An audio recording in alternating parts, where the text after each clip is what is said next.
The C4 smells wrong. Not bad wrong. I've been breaching doors since Kandahar. I know what composition C4 smells like. Motor oil and almonds, kind of. This smells like that plus something else. Something medical. Like the VA clinic where Dad had his hip done. That antiseptic smell that gets into everything. Yo, Staff Sergeant Holloway. That's my brother, Ethan. 22 years old, been in country exactly 14 days. This is his first real deployment, first time we've served together. Mom cried for 3 hours when she found out we'd both be at Outpost Wraith. You think the science nerds left any of the good snacks? I'm talking those Nature Valley bars, not the knockoff PX shit. Focus on the door, Holloway. Lieutenant Vickers. She's standing behind us with her M4 up, scanning the hallway. We're in Hab Module C, which according to the floor plans we got is mostly living quarters and a small lab. The whole outpost went dark 6 hours ago. No comms, no sat uplink, nothing. Command sent us in for personnel recovery. 12 researchers for security contractors. Entry team, you're up in 30 seconds. I'm checking the charge placement one more time. The frames reinforced steel. These research outposts, they build them like bunkers. Makes sense out here. We're 200 clicks from anything, middle of the Iraqi desert, doing something. They don't tell combat engineers what the nerds are researching. We just know the official line, biomedical research facility, joint operation with some contractor called Helix Biosolutions. The charge looks good. 4 corner placements, det cord linking them, blasting cap wired to the clacker I'm holding. Standard breaching setup. I've done this maybe 300 times. But that smell, it's coming from under the door. Not from the C4. Ethan. I keep my voice low. When we go in, you stay behind Vickers and me. Watch our 6, but don't push forward. Got it? I know the drill, man. He sounds irritated. Little brother shit. He's been doing that since he was 8. I tell him to be careful crossing the street. He acts like I called him stupid. This is just personnel recovery. They probably had a generator failure, got locked in. Then why isn't anyone answering the radio? That's Corporal Diaz. He's on the other side of the door with his shotgun. Good guy. Steady. Been with me for 2 tours. And why'd they request a full squad for a generator problem? Command says recover personnel. We recover personnel. Vickers checks her watch. Holloway, blow it. I squeeze the clacker 3 times, safety protocol, make sure everyone knows it's coming. Breaching. The explosion is clean. Perfect symmetry, all 4 corners blown simultaneously, door frame buckling inward. The door falls into the room, and I'm moving before the smoke clears, rifle up, scanning left while Diaz goes right. The smell hits me like a fist. It's not just antiseptic now. It's rot. Meat gone bad in the sun. And something else, something sharp and chemical that makes my eyes water. The emergency lighting is on, red strips along the floor casting everything in this bloody glow. The hallway continues maybe 40 feet, doors on both sides. Living quarters. At the far end, there's a sealed blast door. That leads to the lab section. Clear left. I'm checking corners, doorways. Standard procedure. Clear right. Diaz moves up, shotgun tracking. Vickers comes through with Ethan behind her. 2 more guys bring up the rear, Private Kowalski and Specialist Rodriguez. 6 total. Good squad for a recovery op. Then I see the blood. It's pooled in front of the 3rd door on the left. Not splattered like you'd see from a gunshot or explosion. Like someone spilled a 5-gallon bucket of it. The emergency lights make it look black, but I've seen enough blood to know what I'm looking at. There are drag marks leading from the pool toward the blast door. Contact medical supplies to the entry point. Vickers is on the radio. We have blood, unknown casualties. Continuing sweep. Negative Echo 6. Command's voice crackles through. Some captain I don't recognize. Not our usual TOC staff. Maintain your current objective. Locate personnel, extract, report. Vickers frowns but doesn't argue. Copy. Echo 6 out. I'm staring at that blood pool. There's something in it. I move closer, rifle still up but my attention divided. That's bad field craft, I know it, but I can't stop looking. It's a vertebra. Single piece, white bone with tissue still attached. Sitting in the middle of the blood pool like someone placed it there deliberately. What the fuck? Ethan's behind me. He sees it too. Is that? Stay focused. I grab his shoulder, pull him back. We don't know what happened here. Could be a lab accident, could be hostile action. Either way, we move slow and we move careful. Staff Sergeant, recommend we bypass living quarters and head straight for the lab section. Diaz is at the blast door. This is where the drag marks lead. If there are survivors, they're probably locked down in there. He's right. But that vertebra, that's not from a corpse. The tissue is too fresh, too pink. That came out of someone who was alive. Recently.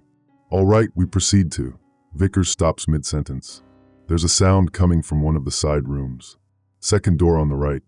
A wet, rhythmic sound, like someone trying to breathe through a collapsed lung. I've heard that sound before. Fallujah, 2007. My squadmate Jennings took shrapnel to the chest, punctured his lung. That wet sucking sound while he drowned in his own blood. Possible survivor. I'm moving to the door. Ethan's right behind me. Kid's eager, too eager. He wants to prove himself, wants to show he belongs. I try the handle. Locked. But it's just a standard residential lock, not reinforced like the exterior doors. Ethan breaching charge. Small one. Got it. He's already pulling a stripped charge from his pack.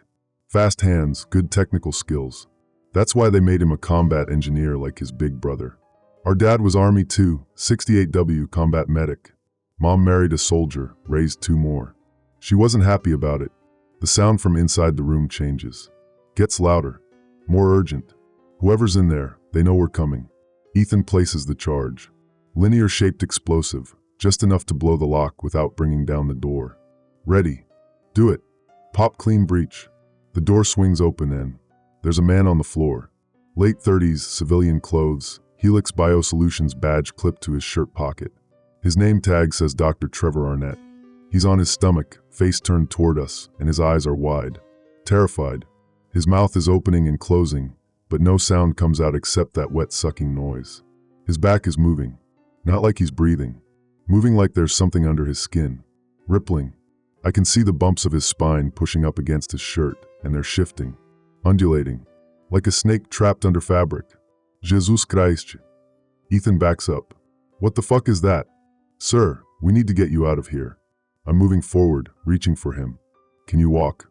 Can you? The man's back splits open. Not a clean surgical cut. It tears. His shirt rips and the skin underneath opens like a zipper, and something white and glistening pushes through. It's his spine. His actual vertebrae. But they're moving independently, flexing like fingers, and there's tissue connecting them that looks nothing like normal connective tissue. It's thick. Rope. Pulsing. The spine extends. Rises up from his back maybe 2 feet, curving in the air like a cobra, and at the top, where his skull should connect, there's just exposed spinal cord. Glistening. Raw. It whips toward me. I throw myself backward, hit the floor hard. The spine thing lashes through the space where my head was, and I hear it crack like a whip. The man's body is still on the floor, still trying to breathe through his ruined lungs, but this thing growing out of him doesn't care. It coils back for another strike. Light him up. Vickers is shooting. 3-round burst, center mass on the researcher's body. The rounds punch through him, but the spine keeps moving. It's not connected to his nervous system anymore. Or maybe it's the only thing that is his nervous system now. Diaz's shotgun booms. The spread catches the upper portion of the extruded spine, shreds some of the tissue. The thing recoils, thrashing, but it doesn't stop. It whips toward Diaz and catches him across the forearm. I see his sleeve tear, see blood spray. Fall back. Everyone out. I'm grabbing Ethan, pulling him toward the door we breached. The researcher's body is convulsing now, the spine thrashing randomly, and I can hear more sounds from other rooms. More of that wet breathing. We pile back into the entry hallway. Vickers slams a fragmentation grenade into the room and pulls the door shut. Fire in the hole. The blast is muffled by the closed door, but I feel it through the floor. When the noise fades, there's silence from inside the room. Diaz, how bad? I'm checking his arm. The sleeve is torn. There's a laceration maybe 4 inches long, bleeding but not arterial. Can you function? Yeah, I'm good. But his voice is shaky. We all saw that thing. We all saw a man's spine tear itself out of his body and try to kill us. Echo 6 to TOC, we have hostile contact. Repeat, hostile contact. Vickers is on the radio, requesting immediate case vac and reinforcements. 1 friendly wounded, status of personnel unknown. We have, Jesus, I don't even know what to call it. Some kind of biological hazard, medical emergency, maybe both. Static. Then that same captain's voice. Echo 6, continue your mission. Locate and extract all personnel. Case vac is not available at this time. The fuck do you mean not available? Vickers is pissed. I've never heard her swear on comms before. We just had a civilian's spine rip out of his body and attack us. We need biohazard protocols, we need. Echo 6, you have your orders. TOC out. The radio goes dead. We're standing in this bloodlit hallway, Diaz bleeding from his arm, and I'm looking at that blast door at the far end. Those drag marks leading to it. That vertebra sitting in the blood pool like a warning sign. Ethan's looking at me. His face is pale in the red light. What do we do? I don't know. I've breached hostile buildings in Ramadi, cleared insurgent safe houses in Mosul, defused IEDs in Helmand province. I've never seen anything like what just happened in that room. But we have orders. And in the army, when you don't know what else to do, you follow orders. We proceed to the lab section. I check my rifle, make sure the magazine is seated. Stay tight, watch each other's backs. Something went very fucking wrong here, and we need to find out what before it gets worse. The blast door at the end of the hallway is sealed. There's a keycard reader next to it, blinking red. No power. I'll need to blow it. Behind us, from the room where we killed the researcher, I hear something moving. A wet sliding sound against the floor. We need to move fast. We move fast toward that blast door at the end of the hallway. That wet sliding sound from the room behind us is getting louder. Closer. Whatever we killed in there isn't staying dead. Ethan, watch our 6. I'm already at the blast door, running my hands over the frame. Reinforced steel. Blast-resistant core. Way heavier than standard.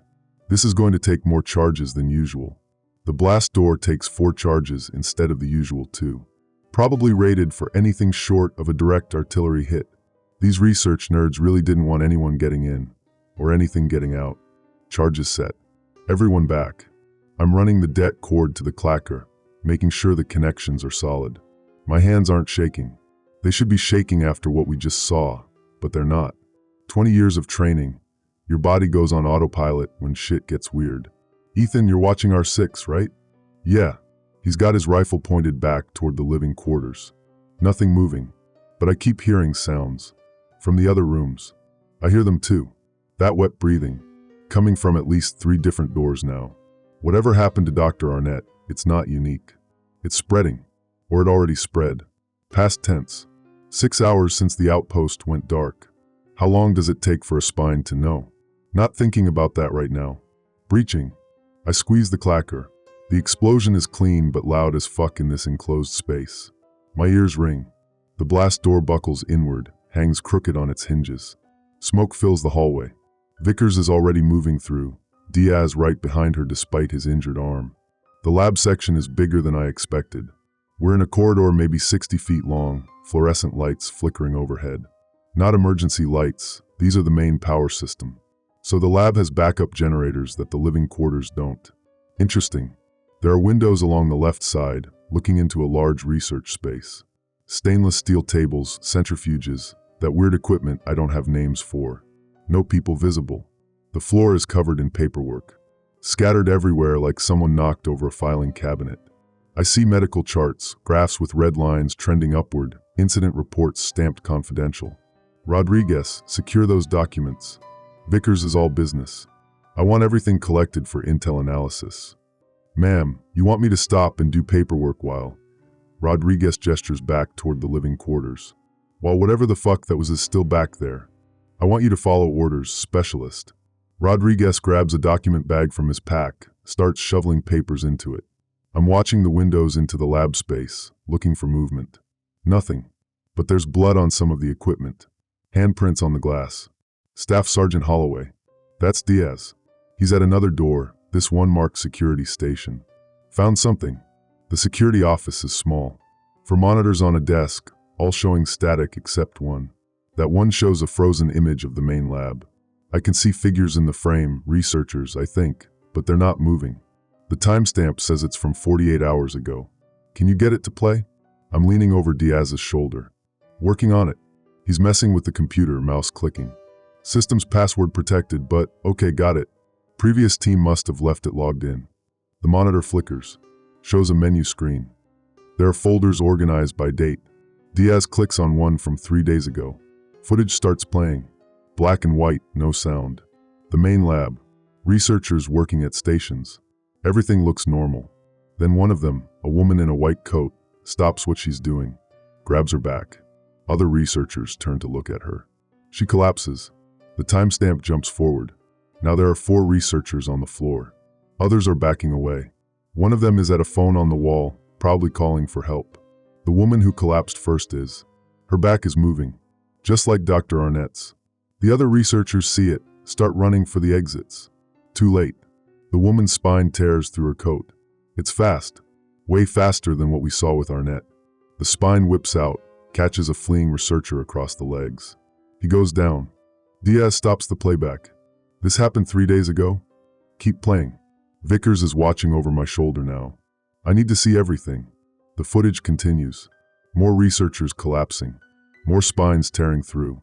But these ones are different, longer, more developed. They're not just lashing out randomly. They're coordinated. They work together, corralling the uninfected researchers into a corner. One spine wraps around a man's throat, lifts him off the ground. The timestamp jumps again. Now the lab is empty except for bodies on the floor. Some of them are still moving, twitching. Their spines are fully extruded, lying across the floor like severed cables. But they're not severed, they're still attached to the bodies, still pulsing. Command knew. I'm staring at the screen. This footage is 3 days old. Command sent us in knowing this was here.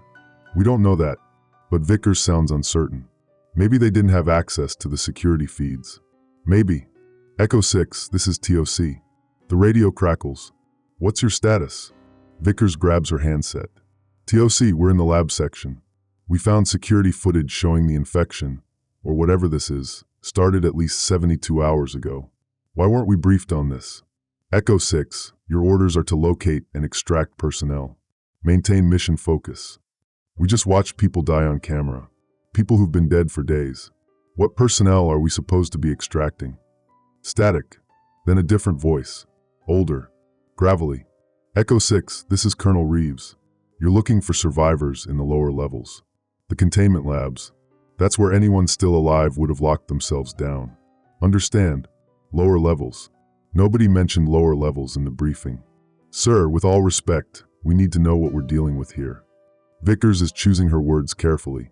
What happened to these people? Is it biological, chemical, radiological? We need proper hazmat protocols.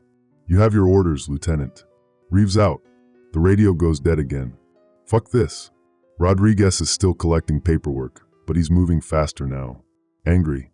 They sent us in blind, probably hoping we'd clean up their mess before figuring out what really happened. Stow that talk, specialist. But Vickers doesn't sound like she disagrees. She's looking at the security monitors, at the frozen images of researchers being killed by their own spines. Holloway, your assessment? We need to find that lower level. I'm already moving toward the far end of the lab corridor. If there are survivors, they'll have intel. And if there aren't survivors, we need to know what killed these people so we can avoid it. Or so we can blow this whole facility to hell and say it was already destroyed when we got here. Diaz checks his shotgun. Because that footage? That's not something we can fight with small arms. That's apocalypse shit. We're not authorized to destroy the facility. Vickers follows me down the corridor. Just locate personnel. That's the mission. At the end of the corridor, there's an elevator shaft. The doors are open, car missing. I shine my rifle light down. Can't see the bottom. Has to be at least 3 stories down, maybe more. How are we supposed to? Ethan starts. Rappel. I'm already pulling climbing rope from my pack. Standard descent. We anchor here, go down one at a time. Or we could take the stairs. Rodriguez points to a door marked emergency stairwell. Like normal people. Fair point. I try the door. Locked. Electronic lock, needs a key card. Anyone find an access card on the bodies upstairs? Silence. Nobody searched the bodies. We were too focused on not getting killed by spine monsters. Elevator it is.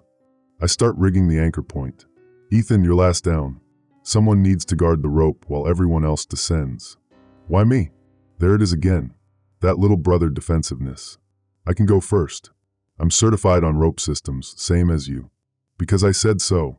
I'm not explaining that I want him away from whatever's down there as long as possible. He wouldn't accept that anyway. You watch R6 until everyone's down, then you descend. Standard procedure. He wants to argue. I can see it in his face.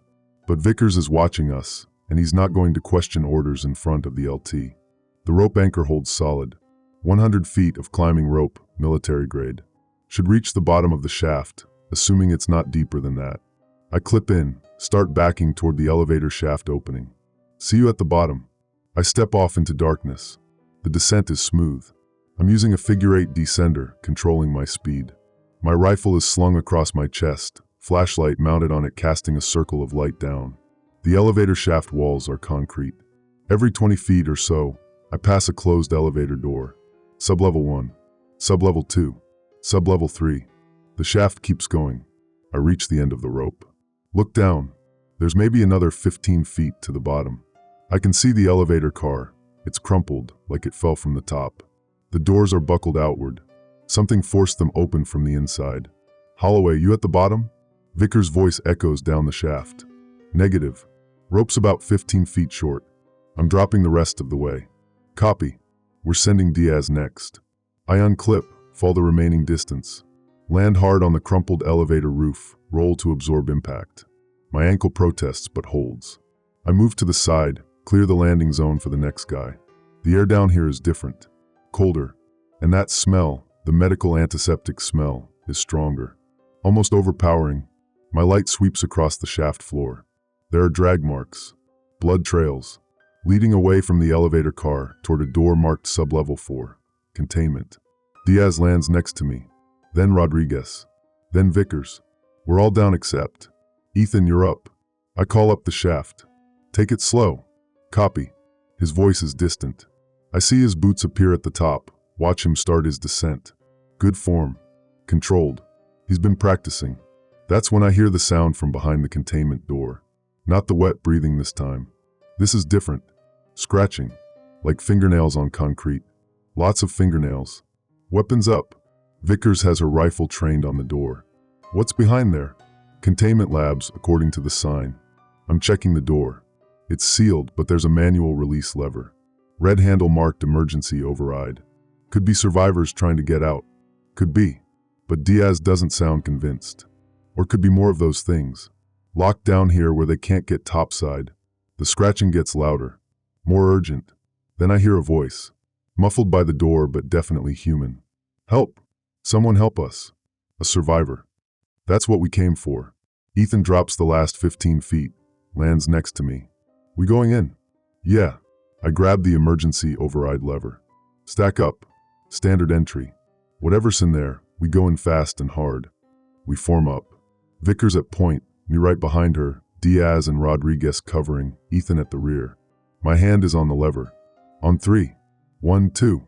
I pull the lever. The door unseals with a hiss, pressurized seal breaking, and swings open. The smell that comes out is indescribable. Rot and chemicals and something else. Something that makes my hindbrain scream danger. But there's someone inside, calling for help. We enter the containment level. The corridor is long. White walls, white floor, white ceiling. Doors on both sides, all sealed. The lighting is different down here. UV strips along the ceiling, giving everything a weird purple cast. At the far end, maybe 100 feet away, I see someone. A man in a lab coat, banging on a door, screaming. Help! They're inside. There. He sees us. Stops screaming. Just stares. Then his back splits open.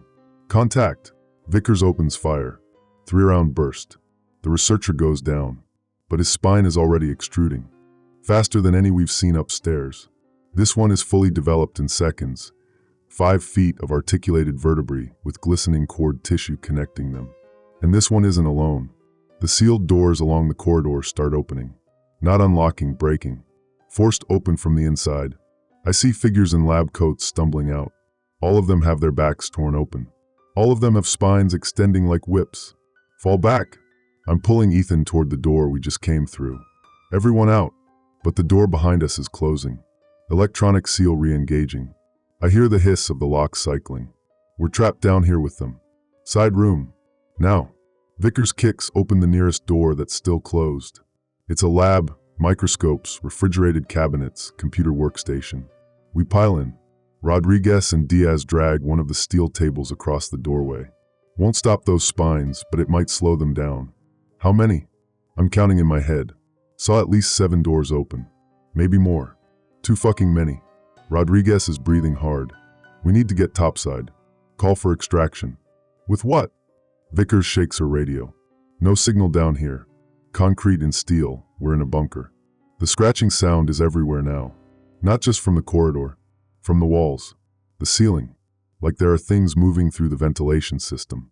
Ethan's at the computer workstation. His hands are shaking, but he's trying to look calm. Maybe there's something here. Security protocols, emergency exits, anything. Good thinking. I move to help him, but I'm watching that barricaded door. Watching for spines to come whipping through the gap. Can you access the system? It's logged in. Someone was here recently. He clicks through screens. There's video files. Recent ones. From today. Play it. The monitor shows a different lab. Similar layout to where we are now. For people in hazmat suits working at a contained glove box. The timestamp says 6 hours ago, right around when the outpost went dark. One of the researchers, can't tell if it's a man or woman through the suit, suddenly jerks. Grabs their back. The others back away. Standard protocol, I guess. If someone shows symptoms, you isolate them.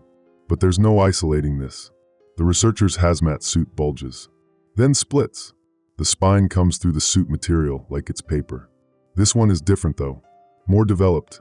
At the tip, where the spinal cord should be, is that teeth? Diaz is leaning in. What the fuck, does it have teeth? It does. Or something like teeth. Bony protrusions at the end of the spinal cord. Snapping like a lamprey's mouth.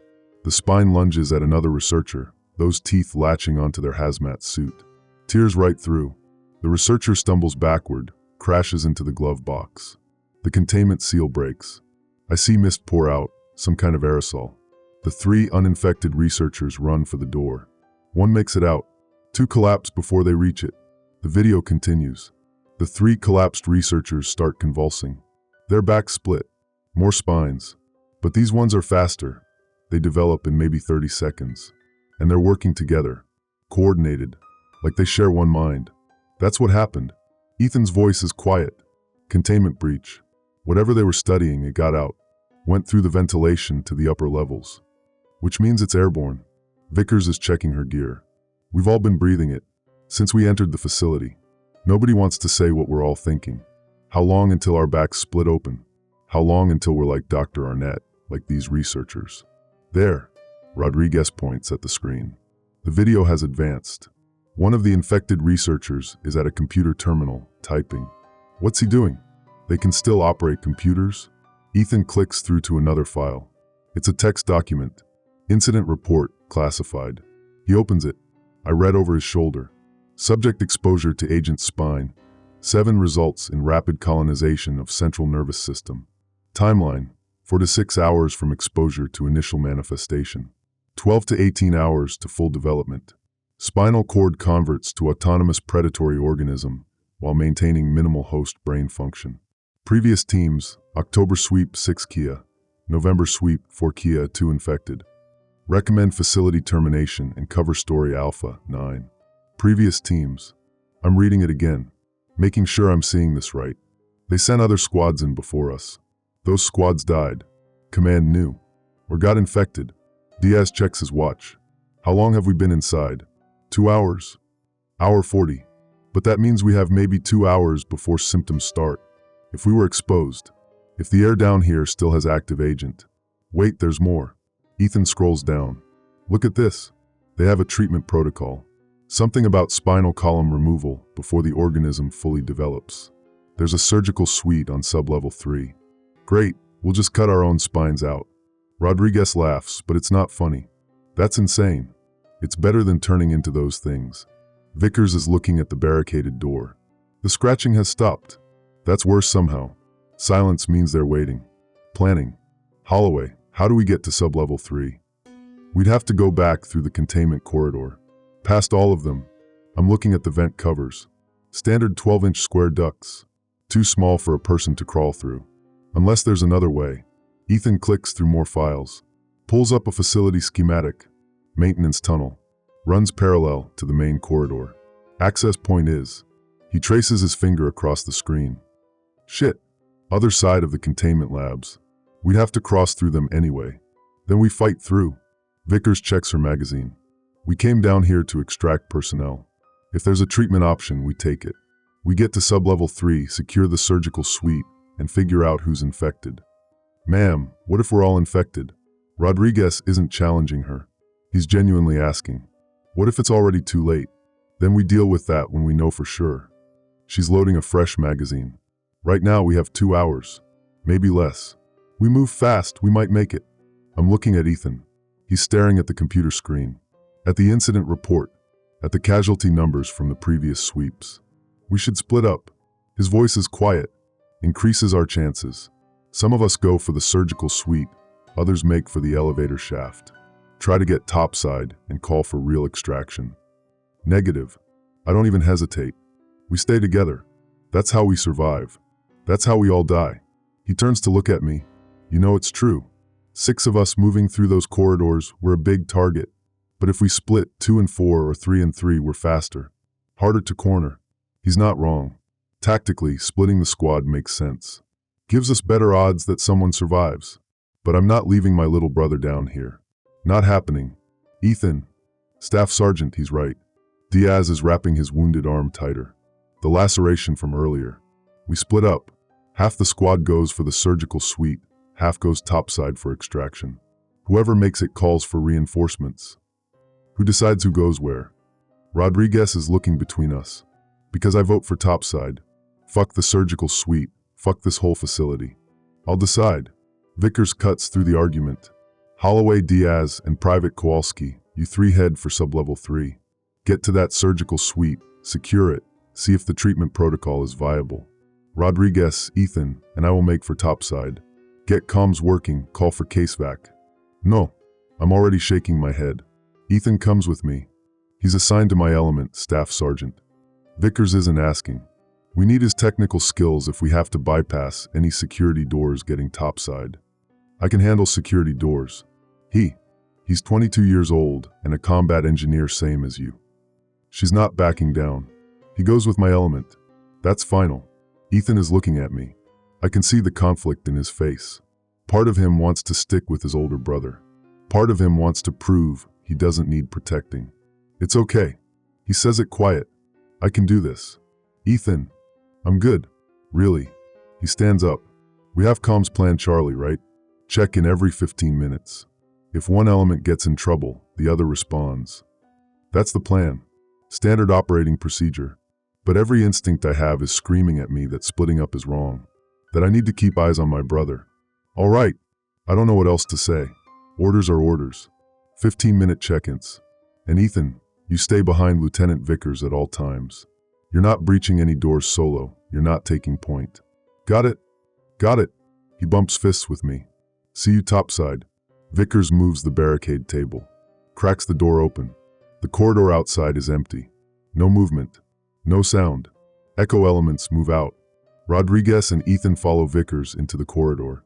They go left toward the elevator shaft access. I watch them until they round a corner and disappear. We're going right. I tell Diaz and Kowalski. Sublevel 3 is down 1 more floor. There should be a stairwell access 200 feet that direction. We enter the corridor. Doorways. Every door we pass is open now. The containment labs are empty. Whatever was in them is loose.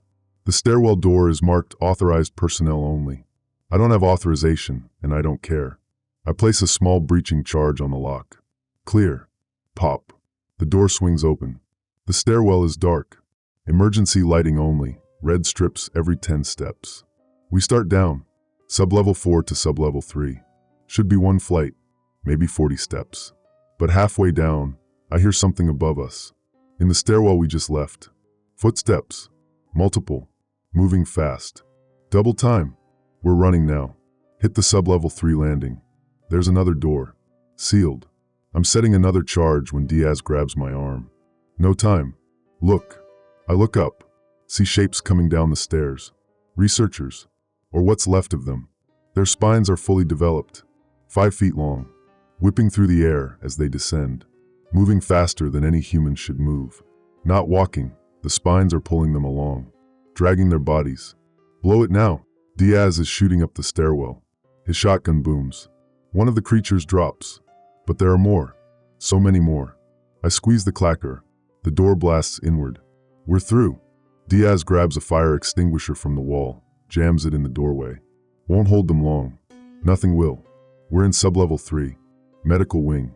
I see signs pointing to surgery, recovery, isolation. The surgical suite should be close. My radio crackles. Echo 2, this is Echo 1. That's Vickers. We're at the elevator shaft. Rope's gone. Cut or pulled up. We're trapped. Need immediate. Static. Then screaming. I hear Ethan's voice. Contact. Multiple hostiles. We're. The transmission cuts out. Ethan. I'm keying my radio. Ethan, respond. Echo 1, what's your status? Nothing. Just static. My brother is up there, under attack. And I'm down here 2 levels away, running out of time. We're going back for them. I'm already turning around. Back toward the stairwell. Now. Negative. Diaz grabs my shoulder. Physically stops me. Staff Sergeant, we can't. There's dozens of those things between us and the elevator shaft. We go back, we die. All of us. That's my brother up there. I know. He doesn't let go. But right now we complete our mission. We secure the surgical suite. We see if there's a treatment. That's how we help them. Not by running straight into an ambush. He's right. I know he's right. But every fiber of my body is screaming at me to go back. To find Ethan. 2. My back spasms. Sharp pain between my shoulder blades.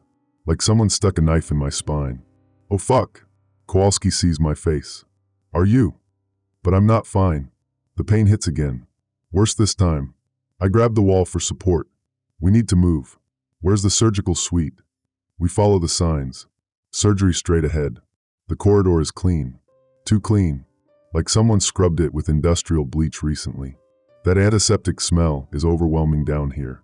The surgical suite doors are reinforced. Security keypad instead of just a card reader. I'm setting charges when Diaz stops me.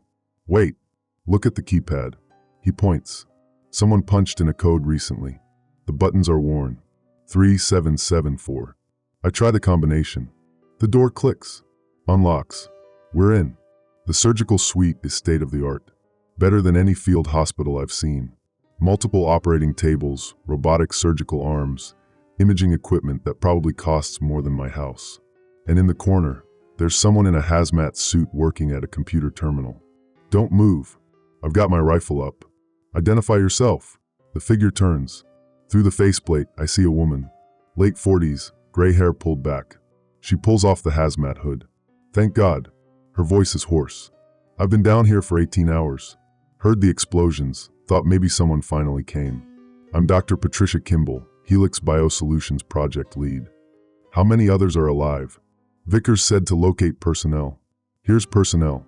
None. Just me. Everyone else is. She gestures vaguely upward. Gone. Infected. The agent spreads through aerosol contact. Once you're exposed, you have approximately 6 hours before symptoms manifest. Then another 6 before full conversion. My back spasms again. Worse. I feel something moving under my skin. Shifting. How do we stop it? You can't. Not once it started. She pulls up an X-ray image on the computer. Shows a human spine. Except it's not normal. The vertebrae are separating, tissue growing between them. The organism replaces your spinal cord. Rewrites your nervous system. By the time you feel symptoms, it's too late for surgical intervention. The incident report said there's a treatment protocol. Diaz is at the computer, reading over her shoulder. Spinal removal before full development. That's theoretical. We never tested it on humans. The one time we tried on a primate subject, the removal killed them instantly. She looks at each of us, studies our faces. How long have you been inside the facility? 2 hours. Maybe 2.5. Kowalski's voice is shaking. Are we infected? Did you breathe the air in the containment levels? Yes. Then yes. You're infected. All of you. She says it matter of fact, like she's telling us the weather. You're in the early stages. Probably feeling back pain, muscle spasms. In another 3 hours, your spines will begin extruding. After that, she doesn't finish. My radio crackles. Echo 2, this is Echo 1. Vickers. She sounds hurt. We're pinned down service corridor near elevator access. Multiple hostiles. Rodriguez is down. Ethan and I, we're holding but need immediate support. Echo 1, we're coming. I'm already moving toward the door. Hold position. Negative. There's too many. We're going to trigger the blast doors. Seal this section. You need to get out. Find another exit. Vickers, do not seal those doors. That's an order. Sorry, Staff Sergeant, but I'm the ranking officer, and I'm making the call. The containment has to hold. We can't let these things reach the surface. There are blast doors. Dr. Kimball is at her terminal, pulling up schematics. Where? Diaz shows her the map. She studies it. That's the primary contamination barrier. If they trigger it, everything below sublevel 2 gets sealed, including this surgical suite. We'd be trapped down here with no way out. How long until the blast doors close once triggered? 90 seconds. They're designed to give personnel time to evacuate. She's clicking through screens. But if you're on the wrong side when they seal, there's no manual override. They're on a timer. Won't open for 72 hours. 72 hours. We'd be fully converted in 12. Trapped down here is one of those things. I can stop them from triggering the doors. Dr. Kimball is typing. But I need to know, are you sure? If we don't seal the containment levels, those organisms get loose. There are ventilation shafts that lead to the surface. In 6 hours, maybe less, they'll find their way topside. And then what? And then this spreads beyond the facility. Spine 7 is highly contagious. Airborne transmission.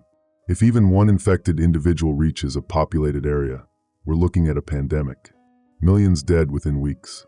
My radio crackles again. Ethan's voice. Staff Sergeant, you there? We're running out of ammo. I don't think we're going to make it out of here. He's scared. I can hear it. My little brother. 22 years old. First deployment. And I promised Mom I'd watch out for him. Ethan, hold on. I'm coming for you. No. Vickers cuts in. Holloway, listen to me. I'm triggering the blast doors. That's final. You need to find another exit. Get topside. Make sure someone knows what happened here. Vickers, don't. Echo 2, it's been an honor serving with you. I hear gunfire over the radio. Then Ethan's voice, close to the handset. Tell her I was brave. Tell her. The transmission cuts to static. Dr. Kimball is at her terminal. Her finger is hovering over a key. I can override the blast door trigger. Stop them from sealing. But you need to decide now. Because if I don't stop it, your people die. And if I do stop it, those organisms spread to the surface. Those are your options. My back is on fire. I can feel it, the thing inside me. Growing. Rewiring my spine. Diaz and Kowalski are both sweating. Pale. We're all infected. We're all going to turn into those things. But if we seal the blast doors, we trap ourselves down here. And Ethan dies. My brother dies. If we don't seal them, those things get loose. Millions of people die. But maybe we can get Ethan out. Save him. Staff Sergeant. Diaz is looking at me. What do we do? I'm staring at that terminal, at Dr. Kimball's finger on the override key. Save my brother. Kill million. Seal the facility. Let Ethan die. Those are my choices. There's no third option. No clever engineer solution. No breaching charge that fixes this.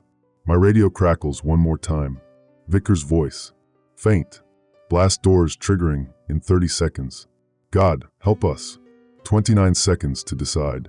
Doctor. My voice doesn't sound like mine. Override the blast door. Are you sure? Do it. She hits the key. On her screen, I see a confirmation message. Blast door sequence aborted. Diaz exhales. Kowalski lowers his rifle. They thought I'd make the other choice. Seal the facility. Kill Ethan. The math made sense, one life for millions. But they don't understand. That's my little brother up there. We need to move. I'm checking my rifle. We get to Echo 1's position. We extract them. And then the lights flicker. Go red. An alarm starts blaring. What's that? Kowalski has his rifle up, scanning for threats. Dr. Kimball is at her terminal. Her face goes pale. Oh God. The abort command. It didn't just stop the blast doors. It triggered the emergency ventilation purge. All the contaminated air is being vented to the surface. Spine 7 is being pumped directly into the atmosphere. You said I had a choice. I'm grabbing her. You said override the blast doors. I didn't know the systems were linked. She's pulling up diagnostic screens. The failsafe must have been updated. If you abort the containment protocol, the system assumes the threat is chemical or radiological. So it purges the air to prevent buildup. But with a biological agent, the alarm keeps blaring. On her screen, I see a schematic. Ventilation shafts, all of them open, pumping air from the containment levels up to the surface. Taking spine, 7 with it. Diaz is looking at me. What have you done? What have I done? I chose my brother over the world. And now, my radio crackles. Echo 2, this is Echo 1. The hostiles, they're backing off. Something's changed. We're moving for the elevator shaft. Ethan's alive. I saved him. But that alarm keeps blaring. And on Dr. Kimball's screen, I see a timer. Surface contamination estimate, 12 minutes. 12 minutes until spine, 7 reaches the surface. Until it spreads beyond the facility. Until we need to reverse it. I'm at the terminal. Shut down the ventilation. Now. I can't. The purge sequence is automatic. Once it starts, it runs for 30 minutes. She pulls up another screen. But there's a manual override. In the ventilation control room. Sublevel 5. We're on sublevel 3. How do we get to 5? The stairwell we used goes all the way down. The stairwell full of infected researchers, with their spines whipping through the air. Dozens of them. How many of those things are between us and the control room? Diaz is checking his ammo. How many can we fight through? Dr. Kimball pulls up security footage. Shows the stairwells. Shows the corridors of sublevel 5. There are figures everywhere. Moving. Hunting. At least 40 infected. We can't fight through that. Kowalski's voice cracks. We're 3 people with rifles against 40 of those things. It's suicide. He's right. The math doesn't work. Even if we make it to the control room, even if we stop the ventilation purge, we're infected. We'll turn into those things before we can get out. But if we don't try, 12 minutes from now, spine, 7 reaches the surface. Start spreading. My radio crackles. Echo 2, we're at the elevator shaft. The rope, someone cut it. Kowalski, you still have climbing gear? Negative, Echo 1. I'm with Echo 2 element. Then we're trapped here. No way up. Ethan's voice. There has to be another way. Staff Sergeant, there's another way, right? I'm looking at the terminal. At the timer counting down.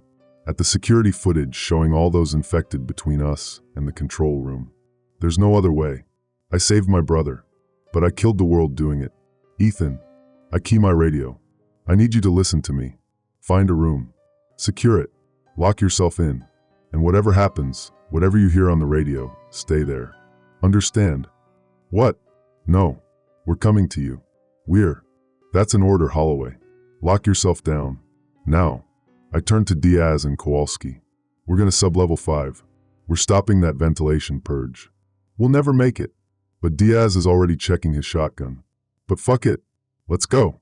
We move into the corridor. Back toward the stairwell. My back is screaming. I can feel the thing inside me. Growing. Taking over. 10 minutes until surface contamination. The stairwell door is still blocked by that fire extinguisher. I pull it free. Open the door. They're waiting for us. Dozens of them. Filling the stairwell. Their spines extended. Whipping through the air. And in the middle of them, I see one that makes my blood freeze. Dr. Trevor Arnett. The first researcher we encountered. His body is still there, torn and broken, but his spine is fully developed now. 7 feet long. And at the end, where the spinal cord tip should be, there's something else. A growth. Pulsing. Like a heart. Or like an egg sac. The spine lashes toward me. I throw myself backward. It catches the doorframe, tears out a chunk of concrete. These things are getting stronger. More developed. Diaz opens fire. His shotgun booms in the enclosed space. Takes down 2 of them. But there are so many more. We're backing down the corridor. Fighting. Shooting. My rifle is on full auto now. Magazine after magazine. Kowalski goes down. Spine caught him across the throat. He's dead before he hits the floor. Just me and Diaz now. 7 minutes until surface contamination. We reach another door. Ventilation control, sublevel 5. It's here. On this level. We didn't need to go down the stairwell at all. There must be multiple access points. I breach the door. We're through. Diaz jams it shut behind us. Won't hold long. The control room is small. Computer terminals, valve wheels, pressure gauges. And in the center, a big red button marked emergency vent shutdown. I reach for it. My back explodes. Not pain. Past pain. I feel my skin splitting. Feel something pushing through. My spine. It's tearing out of me. I'm on my knees screaming, and I can see it, white bone and pink tissue extending from my back. Flexing. moving on its own. Holloway. Diaz is next to me. His back is splitting too. We're both converting. Right now. Not 12 hours. The infection is accelerating. I'm reaching for that red button. My hand is shaking. The spine coming out of my back is whipping around. I can't control it. Can't. It wraps around my wrist. Pulls my hand away from the button. I'm fighting my own spine. Fighting the thing that's replacing my nervous system. And it's stronger than me. So much stronger. Diaz lunges for the button. His spine catches him. Pulls him back. Slams him into the wall. I hear bones crack. 5 minutes until surface contamination. The door behind us buckles. They're coming through. All of them. My spine is pulling me away from the control panel. Dragging me toward the door. Toward them. It wants me to join them. Wants. No. I'm a combat engineer. 20 years of breaching doors, setting charges, blowing things up. And I'm wearing a full demolition kit. I grab the thermite grenade from my vest. Pull the pin. Drop it at the base of the control panel. Diaz. My voice is barely working. The thing inside me is taking over. We failed. I know. The thermite ignites. 3,000 degrees Fahrenheit. It melts through the control panel. Through the computer systems. Through everything. The ventilation stops. I can hear it, the fans winding down. The alarm cutting out. But we didn't stop it. We destroyed it. There's no way to restart the ventilation now. No way to clear the contaminated air from the upper levels. The door explodes inward. They pour through. Dozens of them. Their spines lashing. And I'm one of them now.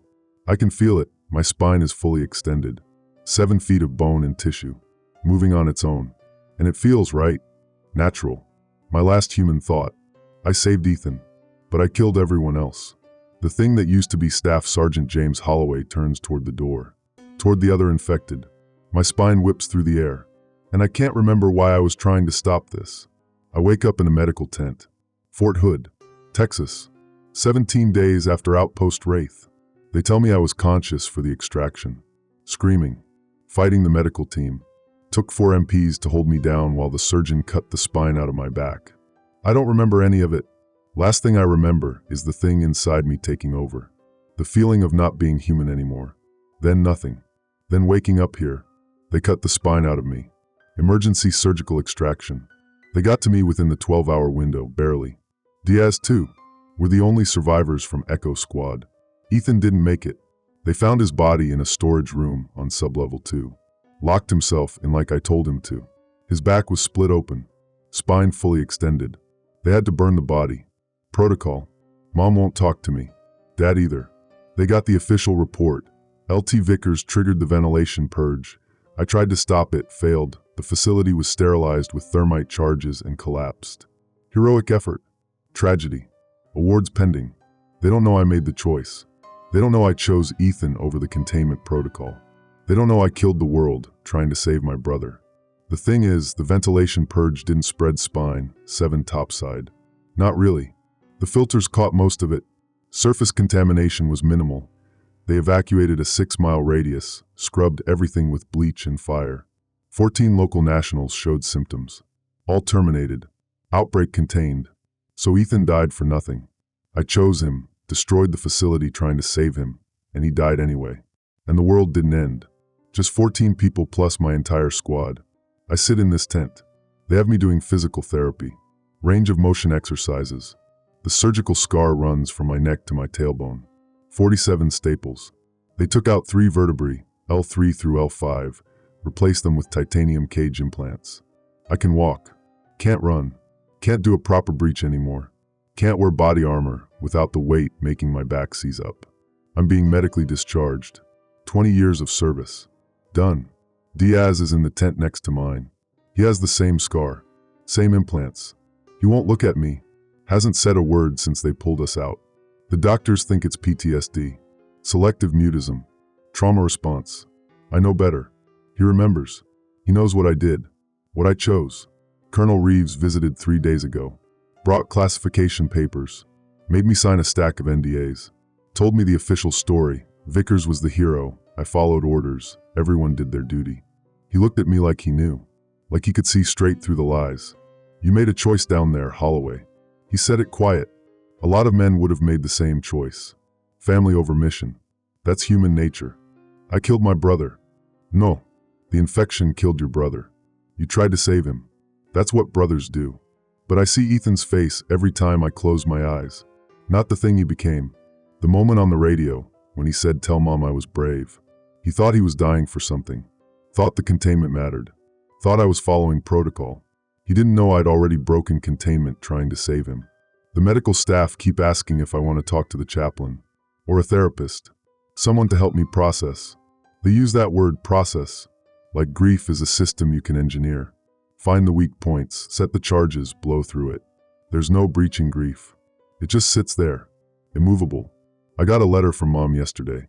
First communication since the funeral. 3 sentences. The army said you did everything you could. I know that's true. Please don't contact us again. Dad didn't sign it. Just Mom. They had Ethan's service at Arlington. I wasn't invited. Medical recovery, they said. Can't travel. But I know the real reason. Mom can't look at me. Can't stand being in the same room as the brother who came home while Ethan went into the ground. I'm lying on my cot. 300 hours. Can't sleep. My back hurts, phantom pain, the doctors say. Your spine was fine before the extraction. You're just feeling surgical trauma. But I know what I'm feeling. The thing inside me. Still there. Still growing. They didn't get all of it. I saw the post-op x-rays. Saw the shadow between my vertebrae. Asked the surgeon about it. He said residual inflammation, nothing to worry about. Give it 6 months. It's been 17 days. The shadow's bigger. I don't tell anyone. What's the point? They'll either think I'm crazy or they'll cut me open again. And if they cut me open, if they find active spine, 7 tissue, protocol says termination. Burn the body. No veriel. No service. So I lie here. Feel the thing moving inside me. Growing. Diaz knows. He has the same x-rays. Same shadow. We look at each other across the medical compound, me in my tent, him in his, and we know. The infection wasn't stopped. It was delayed. In 6 months, maybe 12, our spines will tear out of our backs. And this time there won't be anyone to cut them out. This time we'll turn. Become like Dr. Arnett. Like all those researchers. Like Ethan. I should report it. Should tell someone. But every time I think about speaking up, I remember that choice. Save my brother or save the mission. I chose wrong. And now I'm infected anyway. Now I'm going to become the thing I tried to stop. There's a loaded M9 in my footlocker. They gave it back to me yesterday. Said I'm cleared for personal carry on base. Standard for combat veterans in recovery. I take it out sometimes. Check the magazine. 15 rounds. Only need 1. But I don't do it. Can't do it. Because maybe, if I wait long enough, if I become one of those things, I'll forget. I'll lose my human memories. I won't remember Ethan saying, "Tell Mom I was brave." Won't remember choosing him over millions. Won't remember any of it. That's what I'm hoping for. Not salvation. Not redemption. Just forgetting. Diaz tried yesterday. Put his pistol in his mouth. Orderly found him before he could pull the trigger. They took his weapon. Put him under suicide watch. I should have tried first. Should have done it while I still had the chance. Now they're watching me too. Checking on me every 2 hours. Making sure I'm okay. Making sure I don't hurt myself. They don't understand. I'm not trying to hurt myself. I'm trying to stop what's coming. The shadow on my x-ray is bigger today. I can feel it. Moving between my vertebrae. Rewiring my nervous system. In 6 months, maybe less, I'll be one of them. And then they'll have to kill me anyway. Burn my body. No funeral. No Arlington. At least Ethan got a funeral. I'm lying here. 400 hours now. The medical tent is quiet except for the generator humming outside. My back hurts. The thing inside me shifts. Grows. I made a choice in that facility. Chose my brother over the mission. Over millions of people. And the math didn't matter because he died anyway. And now I'm dying too. Slowly. Inevitably. The army says I'm a hero. My family says don't contact us. The doctors say I'm recovering. None of them know. None of them see the shadow on my x-ray getting bigger. None of them feel what I feel every night, the thing inside me. Waiting. Growing. Taking over. In 6 months I'll be dead, or worse than dead. But right now, at 400 hours on a Tuesday at Fort Hood, I'm still human enough to remember my brother's last words. Tell Mom I was brave. I was supposed to save you, Ethan. I chose you. I broke containment. I killed everyone trying to get to you. And you died anyway. That's what I live with. That's what I'll keep living with until the thing inside me finishes taking over and I stop being me and start being it. No healing, no closure, no redemption. Just 6 months until my spine tears out of my back and they put a bullet in what's left of Staff Sergeant James Holloway. The generator keeps humming. My back keeps hurting. The shadow keeps growing. And I keep breathing. That's all there is.